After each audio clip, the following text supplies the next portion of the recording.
is it that we have all this money in the system and yet are facing a huge finance gap for social and environmental purposes, such as the United Nations Sustainable Development Goals? Look at this.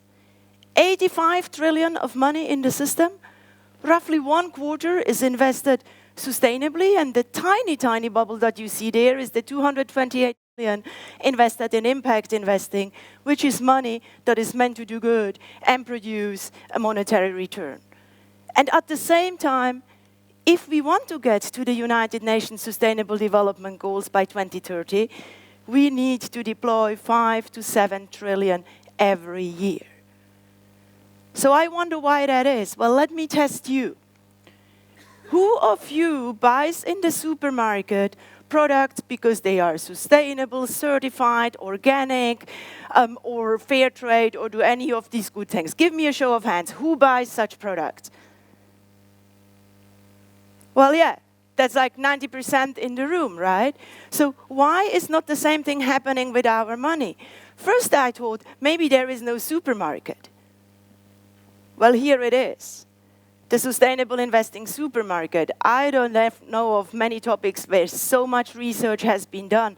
70 terms floating through the systems, all these tools available. And maybe that is part of the challenge we face, because the supermarket is just not very well organized. And it is very confusing, even if you are a financial expert. Well, is this leading to some action?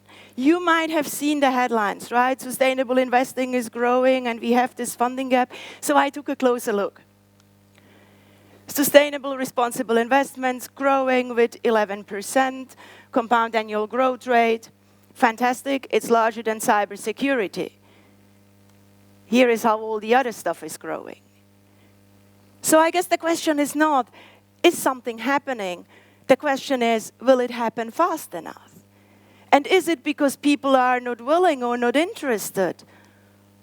Well, apparently, according to research, 9 out of 10 young people are somewhat or very interested in sustainable investing, and in particular the women who are accumulating more and more wealth seem to be interested. Now take a wild guess. From all these people that voice out that they are interested, how many actually take action?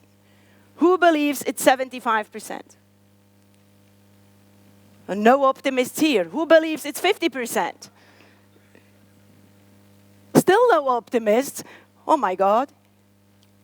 It's roughly every third person. And I believe that partially this challenge of taking action is rooted in 3 very particular beliefs or so-called myths that people have about money. And today I am here to ask you to rethink these myths, to shatter them for you, and to hopefully vote with your wallet for a more sustainable and equal future for all of us. But first and utmost, my story. How did I come to all of this?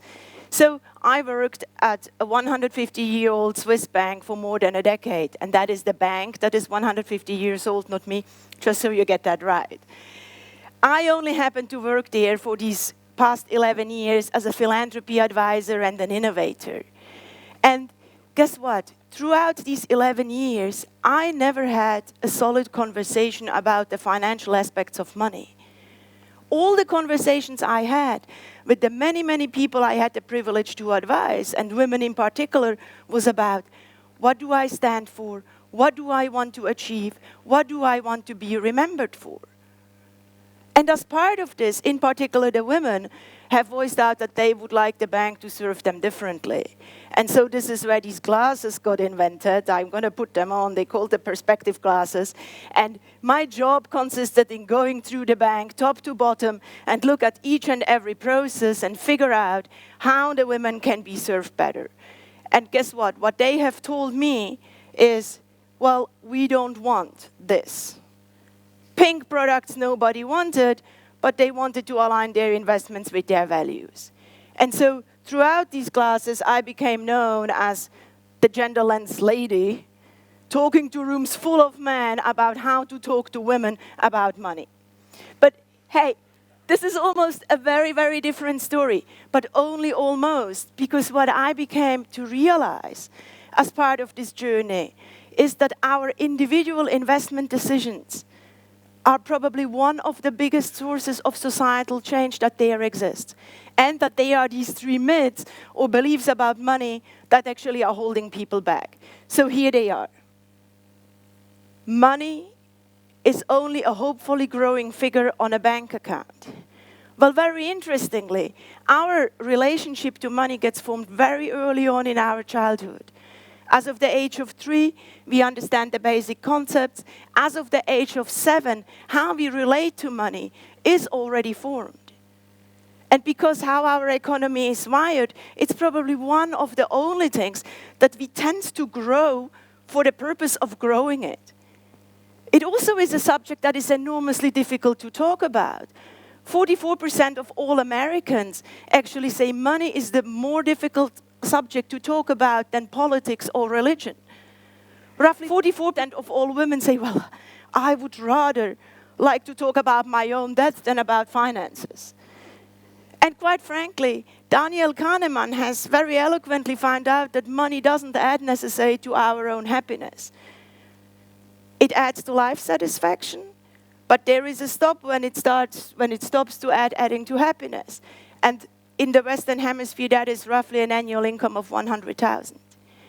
So my invitation to you is to rethink your relationship to money and step away or step beyond looking at it as a figure on a bank account, but look at it as a tool to do social good. The second thing that people voiced out to me very frequently is that you can't maximize profit and do social good. Well, first and utmost, this depends on how you define profit, right? And I would argue that, GDP as a measure might be a little bit dated because a lot of the growth we have is borrowed from the future. I mean, Earth Overshoot Day is somewhere middle year, and if everybody wanted to adopt the same living standards as people in Switzerland, where I come from, we would need 3 planets to sustain that. And now you will argue and say, well, it's great, Olga. Quite frankly, that is a philosophical definition. Show me the figures that there is no trade-off between investing sustainably and investing normally. Well, here it is. 2 scientists looked at over 2,000 research pieces that investigate the correlation between sustainable investments and the normal investments. 90% of these research pieces actually pointed to the fact that the sustainable investments either outperform or they're in the worst case are neutral. And of course, because I come from the financial services industry, I also have a banking chart. So on this chart, you see 2 indices, the MSCI CAL-AD Social 400, so the social index, which is the red line, and the S&P 500, which is the yellow line. And you obviously see on the picture that the social index, socially responsible index, outperforms. It outperformed by 0.5%. And you can argue, well, that's not a lot. Well, actually, over the course of the 28 years that are being measured here, it is 15% of investment return, have it or not have it. And finally, many people, especially the less rich one, came to me and said, well, but I need to be rich to make a difference. Is this really for me? Well, quite frankly, through digital, there is the biggest democratization happening in the financial services industry ever. All the saving apps, the transparency, exchange trade funds, any form of following someone who does investment well is available to us. I showed you the supermarket before. So I think the tools are here and the intent is here. And no, you don't need to be rich to make a difference. You don't need to own a bank. It is sufficient if you have a piggy bank. So what does this all mean for you now? Well, let me ask you one last question. Who of you in the room knows what your money is doing when you sleep?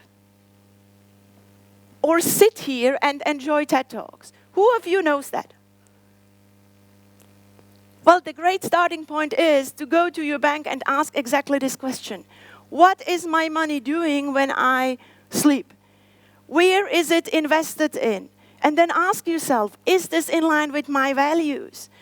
Could things be done better? And then well, maybe change bank or invest in a sustainable ETF or into an impact fund or support a social entrepreneur directly.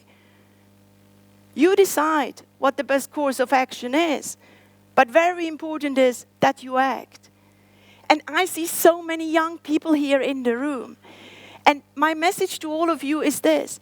If you start acting now, then your impact will grow with you over a lifetime.